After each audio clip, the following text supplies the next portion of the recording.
Body की अपने आप में कोई एग्जिस्टेंस ही नहीं है, सब कुछ माइंड के हाथ में। बस माइंड हमारे हाथ में नहीं है, इसलिए हम इस बात को नहीं समझ पाए। माइंड का क्या नेचर है? एक टाइम पे 10 जगह भागो। आप माइंड को कंट्रोल करने की कोशिश कर रहे हो जो सबसे ज्यादा पावरफुल है।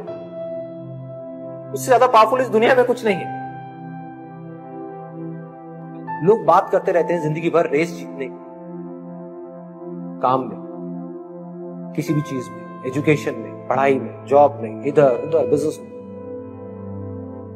अगर कोई इंसान अपने ध्यान को अपनी मर्जी से रोक सके एक जगह पर किसी तरीके से, जितनी देर के लिए चाहे उतनी देर के लिए, तो ऐसी कौन सी चीज है दुनिया में जो नहीं की जा सकती? जो आपको तंग कर रहा था, आपको डार्कनेस की तरफ लेकर के जा रहा था, वही आपको लाइट। आप में, मुझ में, इनमें, हम सब में क्या फर्क है? अगर उसको एक वर्ड में बोला जाए, उसको कहेंगे अवेयरनेस। किसी का अवेयरनेस लेवल थोड़ा सा कम है, किसी का थोड़ा ज्यादा है, किसी का बहुत ज्यादा है। जिसका जितना ज्यादा है उसके लिए पॉसिबिलिटीज उतनी ही ज्यादा। वो सिर्फ एक काम में नहीं, वो किसी भी काम में हाथ डालेगा वो सक्सेसफुल। किसी भी काम को बहुत जल्दी सीख सकता है, किसी भी काम में बहुत आगे। तो एक ऐसी स्टेज आ जाती है जब आपके हाथ में कंट्रोल होता है। आप जब चाहे, जितनी देर के लिए चाहे, जिस चीज पे चाहे, उस चीज पे उतनी देर के लिए अपने ध्यान को रोक सकते, जब भी, जहां भी, जैसे भी। और जब चाहे अपनी मर्जी से अपने ध्यान को हटा सकते, हटा करके कहीं और लगा सकते। अब आपके हाथ में है, आप 1 मिनट रोको, 1 घंटा रोको, 1 दिन रोको। उस लेवल पे आ जाओगे जब आपका पूरा कंट्रोल होगा अपनी बॉडी पे, अपने माइंड में, अपने थॉट्स में। और फिर आप जो चाहोगे वो करोगे। जिस थॉट को पकड़ना होगा आप पकड़ोगे, चूज करना होगा चूज करोगे, छोड़ना होगा छोड़ दो। फिर आप वही करोगे जो आपके लिए और दूसरों के लिए अच्छा होगा। आप चाह करके भी कुछ बुरा नहीं, मतलब इसका फायदा सिर्फ आपको नहीं होगा, सबको, पूरी की पूरी दुनिया। ये सिर्फ आप तक नहीं रहेगा, ये फैल जाए। अवेयरनेस फैलती है। Be aware. Awareness is light. आप दुनिया की सारी हदों को तोड़ करके आगे निकलना चाहते हो, वहां जाना चाहते हो जहां पर कोई हद, कोई लिमिट नहीं है, कोई बाउंड्री नहीं है, कोई बाउंडेशंस नहीं है। तो उसका सिर्फ एक तरीका, अपनी आत्मा के स्तर पर अंदर जाना हो, यहां से शक्ति मिले माइंड को कंट्रोल। और एक बार आप जाकर के इस अवेयरनेस में मर्ज हो गए, उसके बाद में कोई हद, कोई डर नहीं, कोई परवाह नहीं, कोई लिमिट नहीं, ना नाम की कोई चीज नहीं, कुछ भी पॉसिबल। Everything is possible.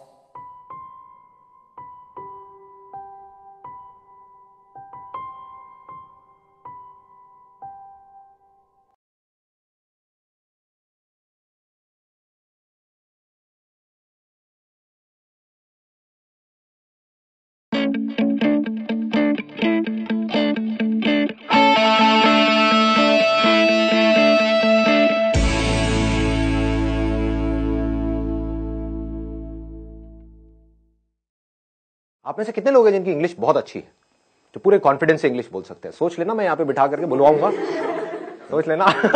कुछ का ऐसे ऐसे नहीं, ये थोड़ा ज्यादा हो रहा है, इतनी अच्छी भी नहीं है। कितने लोग हैं जिनको इंग्लिश समझ तो आ जाती है लेकिन बोल नहीं पाते हैं कॉन्फिडेंस से, अपने आप को एक्सप्रेस नहीं कर पाते? सर फंबल बहुत करता है, फंबल होता है, और अंदर से बोलने से पहले ही हमको डर लगने लग जाता है कि अगर मैं आपको यहां पर बुलाऊं, आपको समझ आ जाएगा अगर कोई इंग्लिश में बात करेगा, लेकिन अगर मैं आपको कहूंगा बोलने के लिए तो आप कॉन्शियस हो जाओगे। जितने हम फ्लुएंटली हिंदी बोलते हैं उसी कॉन्फिडेंस से हम इंग्लिश बोलते हैं। उस कॉन्फिडेंस से हम नहीं बोल पाते हैं, तो उस कॉन्फिडेंस से कैसे बोलें? That is the challenge. Problem पकड़ में आ रही है ना? मतलब ये सेशन उन लोगों के लिए नहीं है जिनको इंग्लिश समझ ही नहीं आती है। उनको तो पहले स्कूल जाना है, ABCD पढ़नी है, ठीक है ना, बेसिक इंग्लिश सीखनी है। मैं बात कर रहा हूं उन लोगों की जिनको इंग्लिश समझ तो आती है लेकिन बोल नहीं सकते। अगर मैं उनसे पूछूं क्या समझ आया बताओ, इंग्लिश में बताओ, तो वो अटक जाएंगे वहां पर जाकर के। इसके पीछे रीजन क्या है, इस प्रॉब्लम की जड़ क्या है? एक तो है सुपरफिशियल लेवल के कुछ सॉल्यूशंस होते हैं, वो मैं आपको आकर के बताऊं कि देखो अपनी ग्रामर को ऐसे ठीक कर लो, ये कुछ वर्ड्स हैं, अगर आप अपनी वोकैबुलरी में ऐड कर लोगे तो आपकी इंग्लिश अच्छी हो जाएगी, इंप्रेशन अच्छा हो जाएगा, व्हाटएवर। बट ये नहीं है प्रॉब्लम की जड़। प्रॉब्लम की जड़ कुछ और ही है। पहले हमको समझना पड़ेगा हम करते क्या है। हम कोई कहीं पर कुछ गलती कर रहे हैं और वो गलती कोई डीपली समझता नहीं है कि वो गलती क्या है। अगर वो हमको पकड़ में आ जाए तो हम इस प्रॉब्लम का सोल्यूशन निकाल सकते हैं। वो गलती ये है, आप मुझे बताना मैं सही कह रहा हूं या गलत कह रहा हूं। वो गलती ये है कि जब आप हिंदी में बोल रहे होते हो तो हिंदी में ही सोच रहे होते हो, उसको ध्यान से सुनना, और हिंदी में ही बोल रहे होते हो। लेकिन जब इंग्लिश में बोलते हो तो पहले हिंदी में सोचते हो, फिर इंग्लिश में कन्वर्ट करते हो, फिर बोलते हो। यस और नो? ये प्रॉब्लम की जड़ है। अगर किसी तरह से हम इसका सॉल्यूशन निकाल लें फिर इंग्लिश आपकी फ्लुएंट हो जाएगी, फिर आपको इंग्लिश बोलने में कॉन्फिडेंस आ जाएगा। यानी कि आप इंग्लिश में ही सोचो और बोल दो, वो जो बीच का गैप है वो हट जाए, ज्यादा सोचना ना पड़े। तो अब ऐसा क्यों होता है कि हम हिंदी में सोचते हैं और इंग्लिश में बोलते हैं? हम कन्वर्ट करके क्यों बोल रहे हैं? हम डायरेक्ट क्यों नहीं बोल पा रहे? जबकि वर्ड्स हमको पता है कि इसको ट्री बोलते हैं, इसको बॉटल बोलते हैं, इसको संदीप बोलते हैं, व्हाटएवर इट इज। ठीक है, आपको पता है, लेकिन उसको हमको कन्वर्ट क्यों करना पड़ रहा है? क्या जड़ है? आराम से सोचना, जल्दी में एकदम से बोलना मत, आराम से सोच करके बोलना। बताइए सर। एनवायरमेंट हमारा ऐसा है, हमारी अपब्रिंगिंग ऐसी है कि बचपन से जो हमारी हैबिट है, habit is the right word, कि हमारी हैबिट पड़ी हुई है हिंदी में सोचने की और हिंदी में बोलने की। तो ये सारा आदतों का खेल है। अगर डीपली हम समझ पाएंगे हिंदी हमने कैसे सीखी और उन फंडों को अगर हम यहां पर अप्लाई कर पाए तो काम हो जाएगा, मतलब बड़ी आसानी से हो जाएगा। एक है लंबा प्रोसेस कि आप किसी इंस्टीट्यूट में जाओ, वहां पर जा करके स्टेप बाय स्टेप सीखो, एक एक करके आपको बताएंगे वर्ब क्या होती है, एडजेक्टिव क्या होता है, नाउन क्या होता है, ये क्या, उसी में आदमी पागल हो जाएगा। एक तो पहले ही वर्ड्स को कन्वर्ट करना पड़ रहा है, साथ में ये भी देखना पड़ रहा है ये नाउन है, एडजेक्टिव है, वर्ब है, मैं सही बोल रहा हूं गलत बोल रहा हूं, हो गया ना, और ज्यादा कॉम्प्लिकेटेड हो जाएगा। तो सीख भी सकते होगे तो नहीं सीख पाओगे, अगर सीख भी जाओगे अंदर ही अंदर तो बोल नहीं पाओगे, क्योंकि अंदर और खचड़ पचड़ हो गई। मतलब बेसिकली जैसे पानी है ना, वो बहता है कि मतलब कोई रुकावट ना आए, ऐसे वो बहनी चाहिए, उसको फ्लुएंसी बोलते हैं। तो मैं आप लोगों से पूछता हूं कि हिंदी हमने कैसे सीखी? अगर हमको ये समझ आएगा तो हम इंग्लिश को भी सीख सकते हैं और बड़ी जल्दी सीख सकते हैं। क्या आपने पढ़ करके सीखी? मतलब जो स्कूल में हिंदी सिखाई तब आपको हिंदी समझ में आई, या उससे पहले ही आप हिंदी सीख चुके थे? हाँ, जब हिंदी में वो चैप्टर शुरू हुए थे स्कूल में, उससे पहले ही आप कई गालियां सीख चुके थे, बहुत कुछ सीख चुके थे, है ना? हाँ, आप आराम से बात कर पाते थे, अपने आप को एक्सप्रेस कर पाते थे, किसी से कुछ मांगना है मांग लेते थे, व्हाटएवर। तो कैसे सीखी हमने हिंदी? इंटरैक्शन करके। लेकिन इंटरैक्शन, हमें तो हिंदी आती ही नहीं, हम इंटरैक्ट कैसे करें? इंटरैक्शन तो तब होता है जब दोनों लोग दोनों तरफ से इंटरैक्ट करें। तो पहले स्टेप में क्या हुआ था? ऑब्जर्वेशन। एब्सोल्युटली। मतलब हम लोगों को ऑब्जर्व करते रहते थे और कॉपी करते थे, इमिटेट। जैसे नकलची बंदर, आपने एक वर्ड सुना होगा, कभी किसी बंदर के सामने जाओगे, ऐसे ऐसे खुजाओगे, उल्टी सीधी हरकतें करोगे, व्हाटएवर, तो बंदर भी वही करने लग जाएगा। तो उस बंदर में और इंसान में ज्यादा फर्क नहीं है, आपको पता है, आप भी पहले बंदर ही थे, राइट? और कुछ लोग तभी बंदर हैं। हमने कैसे सीखा? जो भी हरकतें बड़ों को करते हुए देखा उसको कॉपी किया। वो बोल रहे हैं तो हमने भी वो बोलने की कोशिश करी, चाहे टूटा फूटा बोला, जैसा मर्जी बोला, लेकिन बोला। उन्होंने कोई अजीब सी हरकतें कर रहे हैं, गुस्सा कर रहे हैं, तो हम भी गुस्सा करना सीख गए, है कि नहीं? हमें पता है कि माँ बाप की आपस में लड़ाई हो रही है, बच्चों की ऑब्जर्वेशन बहुत तगड़ी होती है, क्योंकि उनके पास करने के लिए और कुछ होता नहीं है, बैठे बैठे बस देखते रहते हैं। तो बच्चे ऑब्जर्व करते रहते हैं माँ बाप आपस में कैसे लड़ रहे हैं, कैसे माँ लड़ करके अपनी बात मनवा रही है बाप से। तो बच्चा वहां से सीख लेता है, बच्चे को समझ आ जाता है, अच्छा मुझे यही कुछ करना पड़ेगा, ऐसे नहीं मानने वाले, है ना? तो बच्चा टेंट्रम करना सीख जाता है और फिर उसको वो चीज मिल जाती है तो फिर अगली बार और टेंट्रम करता है, और ऐसे ही हम सीखते हैं। तो कहने का मतलब है हम हिंदी कैसे सीखे?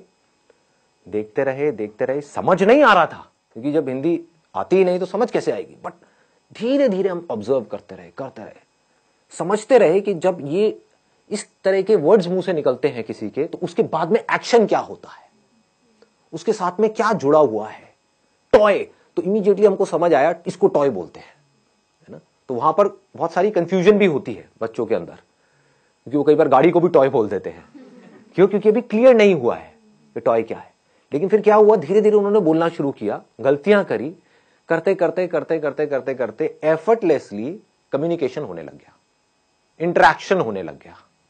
उस इंटरेक्शन से क्या हुआ कि अब वो जो सोच रहे थे वही वो बोल रहे थे, वहां पर कोई कॉन्फ्लिक्ट नहीं था। बच्चों की यही खास बात है, बच्चों के अंदर कोई फिल्टर नहीं है। दिस इज द ब्यूटी, इसीलिए बच्चे बड़ी जल्दी सीखते हैं।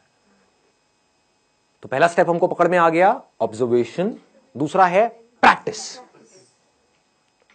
अब यहां पर एक बहुत बड़ी प्रॉब्लम है, वो आप बताओ मुझे क्या है। प्रैक्टिस करने में, प्रैक्टिस करे कहां और किसके साथ करें। आप समझ गए ना, हमको पता है ये सारी बातें, लेकिन हम एक पॉइंट पे जाकर के अटक जाते हैं, उसके आगे नहीं बढ़ पाते। अब मैं उसके और एक लेवल डीप में जाने वाला हूं। प्रैक्टिस कहां करें, किसके साथ करें, कैसे करें। दोस्तों से करोगे तो वो माँ बहन की गालियां निकालने लग जाएंगे, है कि नहीं। घर में आप किसी से बात करोगे, अपनी मदर से करोगे, तो आपकी इंग्लिश जो बची खुची है वो भी खराब हो जाएगी।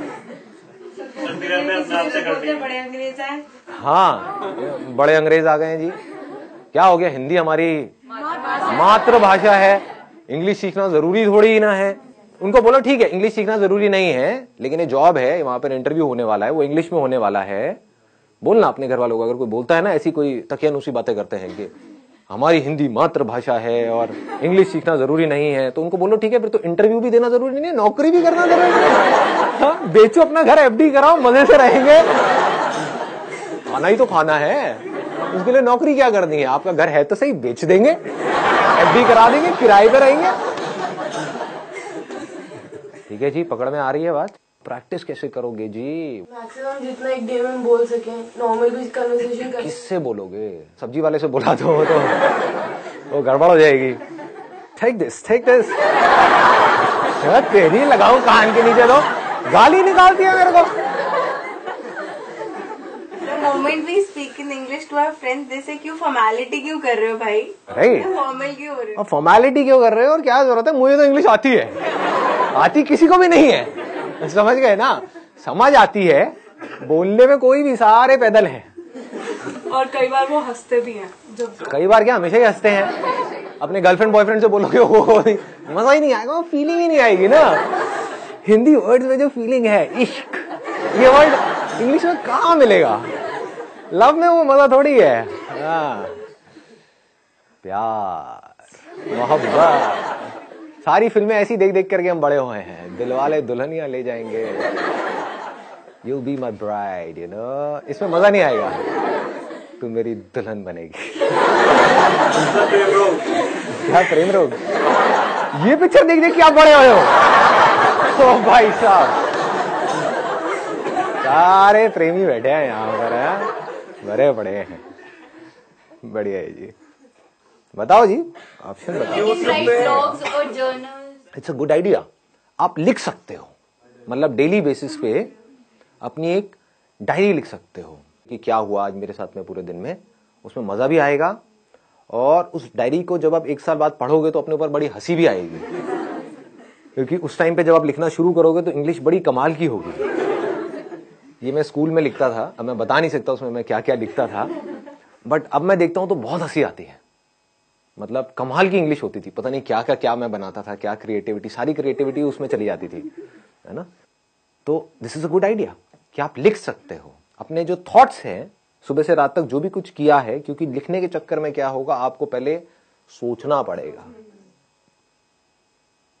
सोच करके ही तो लिखोगे, बिना सोचे कैसे लिखोगे। तो this is a good idea. और बताओ, व्हाट एल्स। सर, हम उनसे बात कर सकते हैं जिनको हिंदी आती नहीं, जिनको हिंदी आती ही नहीं है। कैसे करोगे बात? फेस टू फेस, जैसे चाइनीज हो गए या फिर जो भी जिनको हिंदी आती नहीं आती, अफ्रीकन हो गए सर। और ऐसे लोग contact, what's your name, tell me. Chinese से मत करना भाई साहब, नहीं नहीं। ऐसा कोई तरीका जो फिल्टर ना हो, जैसे अभी डायरी का ऑप्शन दिया, उसमें हम प्रैक्टिस कर रहे हैं, लिख रहे हैं, अपनी डे टू डे लाइफ के बारे में लिख रहे हैं, लेकिन सोच सोच के लिख रहे हैं, वो फिल्टर आ रहा है, वो फिल्टर को कैसे रिमूव करना है, ये कोई तरीका? सोचना फिल्टर नहीं है, क्योंकि अगर अभी आप हिंदी भी बोलोगे तो सोच करके ही बोलोगे, वो बस इतनी जल्दी हो जाता है, हमको एकदम से पता नहीं लगता है।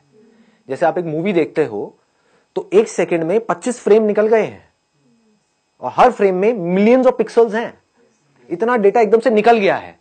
हमें लग रहा है 1 सेकंड वीडियो का निकला है, एक सेकंड नहीं निकला है, वो 25 फ्रेम्स है, तेज निकल गए तो हमें लग रहा है स्टिल नहीं है, वीडियो है। ऐसे ही जब आप हिंदी बोलते हो तो ये मत समझो बिना सोचे बोल रहे हो, लेकिन हो क्या रहा है, आपने सोचा और बोला।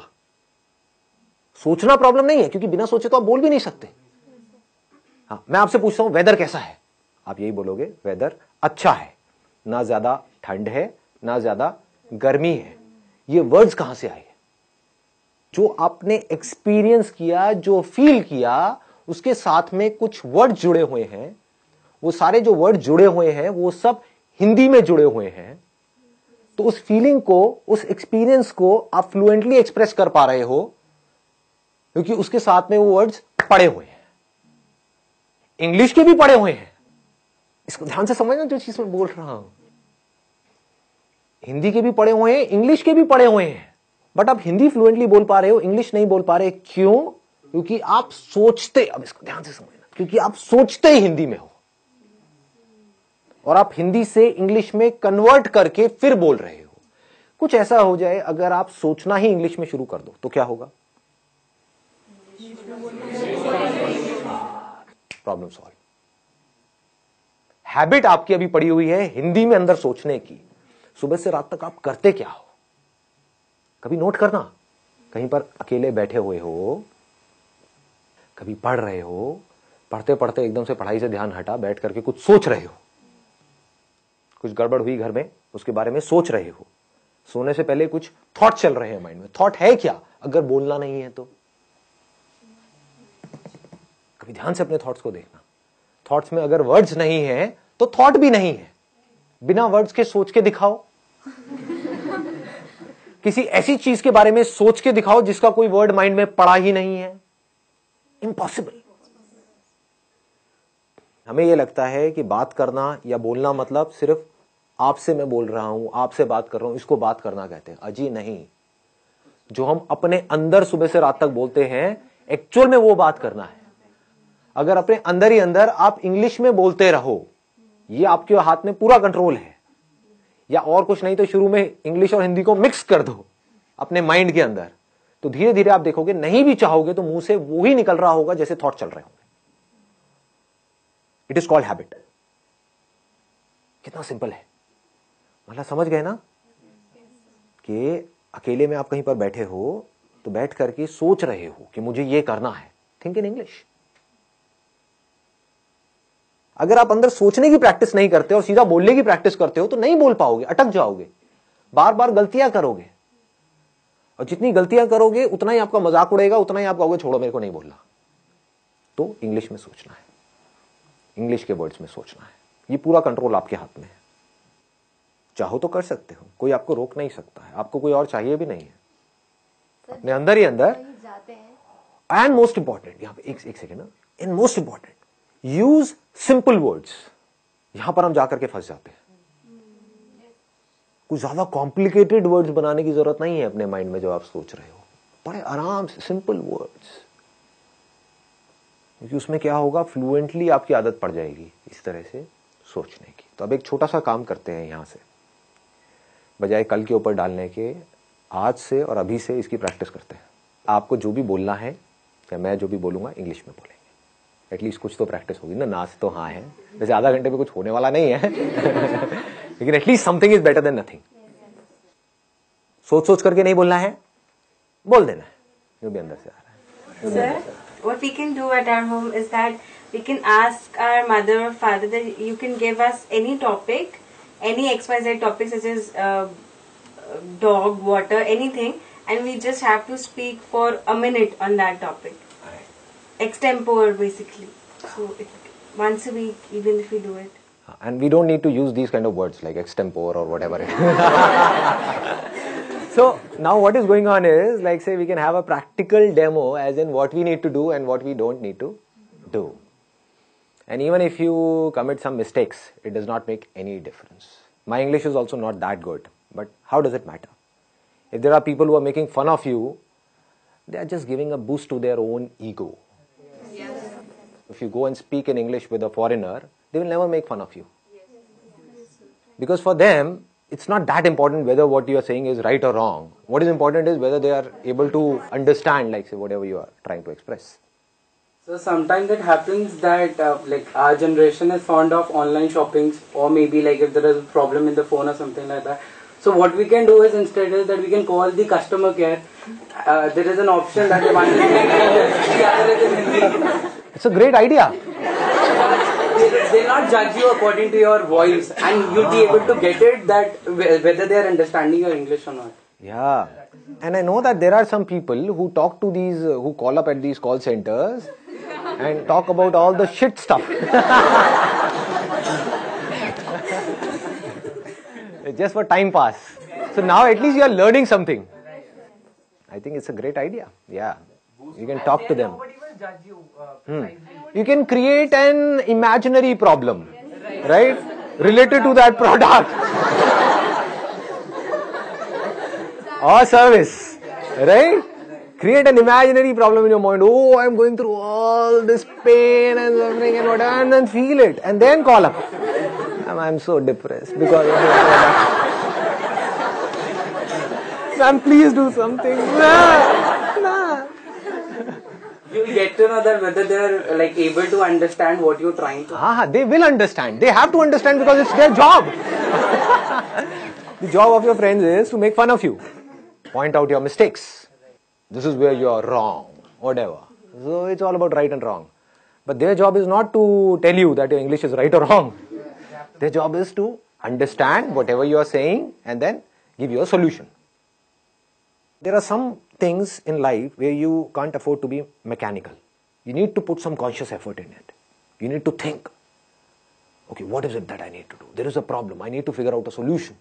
So here you need to consciously think about that particular problem and need to come out with a solution. So when you're busy, just try to understand the depth of this. When you're busy with finding the solution to a problem, you're so busy and so occupied that you're not concerned about being right or wrong. When we are busy in something, then we are not thinking too much about it. For example, you must have noticed, if you're speaking with a foreigner, some of your relatives or whatever, like say they are from UK or US and they've come to India at your home, and you're talking to them in English. Do you see what I'm saying? Now you are so busy in talking to them, you're not thinking about being right or wrong. So if you're trying to find out the solution of the problem which is right now there on the top priority, you would see the whole of the energy is going in finding out the solution. So this English will start coming out effortlessly. These thoughts, these words in English will start coming out effortlessly because this is what you desperately want and need. This is the power of our mind. I'm going in a different dimension. Like say, if your mind has to do something, if you are in a situation, for example, if there is a mother and a child, and the mother says, no, I don't have that much of energy in my body or whatever it is, right? But the moment her child is in danger, she will have so much of energy that she will be able to fight with 10 people, all by herself. How was this energy released? Whenever there is a problem which is huge, then the mind releases energy to find out a solution. And mind has the power to do anything and everything. Interesting, no? Try to find out the solutions of the biggest problems in your life in English. That will take care of this problem of learning English. So, you will not have to put in effort to learn English. You will learn English automatically. As you learnt Hindi automatically. It's easy. It's easy. It's simple. Yeah. The major thing that discourages us to speak is like being judged by people. And like at the back of our minds, we always think what would the other person think about us. Let those people go to hell. Curse them in your mind. Stare karte hain, bola galat bolta. So English. Speak up with confidence. This is the key. You know what? Even if you're not confident, just pretend to be confident. Sir words mind में आ ही नहीं रहे हैं। कुछ दिनों से घर पे हूँ तो माइंड बिल्कुल ऐसे हो चुका है, हिंदी इंग्लिश के वर्ड्स तक नहीं आ रहे हैं। एक्चुअली एग्जाम्स थे, बस पढ़ाई वो सब ही चल रहा था, तो सर वो चीजें ही नहीं आ रही माइंड में, जो मुझे सब कुछ आता था वो भी मैं भूल चुकी हूँ। ऐसा लग रहा है। What are you saying? I'm not getting it. I'm not getting it. I told you English, girl. Speak up. Sir मुझे बोलना क्या था, मैं तो ये It's okay, no problem. Anything else? I think we stammer or get stuck while speaking because we get short of words while speaking, and then we get short of thoughts also. So if we are in continuous, like we are reading or we are writing anything, so we are not short of thoughts, and consequently we are not short of words also. Right. So one is that we are reading and writing and something to do with conversation. One is reading or writing like mathematics or something to do with science, because these kind of words, or chemistry or biology or physics, these kind of words we don't use in our day-to-day conversation. So we need to read something or listen to something or go through something which is related to our day-to-day lives. So maybe you can watch Friends. This is one of my favorite, like Breaking Bad. Game of Thrones. I've heard a lot about it, but I don't know what it is. So go for Big Bang. Big Bang Theory. MD House. No limits. In my old age home, these things are not there. I have tried this thing. I used to think whatever goes on in my life, but what thought comes up is maybe I'm wrong. Whatever I'm thinking is wrong. So how would these things get correct? Like who will correct me? Even if you're wrong, how does it matter? That we need to understand again and again. Initially, whatever we do, we will be wrong. This is the problem because of which most of the people are not able to do what they really want to do, because they want to be right. This is a big trap. When you start doing something, anything for that matter, whether it is business or any kind of work or an art or a skill, what happens is we try to do it and we are not able to do it properly and we give it up. Even if you are wrong, it is not about a life or death situation. It is not Game of Thrones. Nobody is going to kill us or anything of that sort. At max, what can happen is, like, say, somebody will make fun of us. So what is happening is they are smiling, they are laughing. Right, because of us. So is it a problem or is it a good thing? Good thing. It's a good thing. Yeah, right. Because something good is going on because of you. Yeah. Whether they are laughing on your jokes or whether they are laughing on you, how does it matter? We need to say, okay, no problem, just keep doing it, keep trying. I think that is a key word. Keep trying. So Dr. APJ Abdul Kalam has stressed on this thing that no matter what your age is, you should keep learning always. Right. And we need to understand all these things practically, not theoretically. One is theoretically, okay, I understood. Then what? You need to bring it in practice. That's where you need courage. That's the basic difference between a winner and a loser.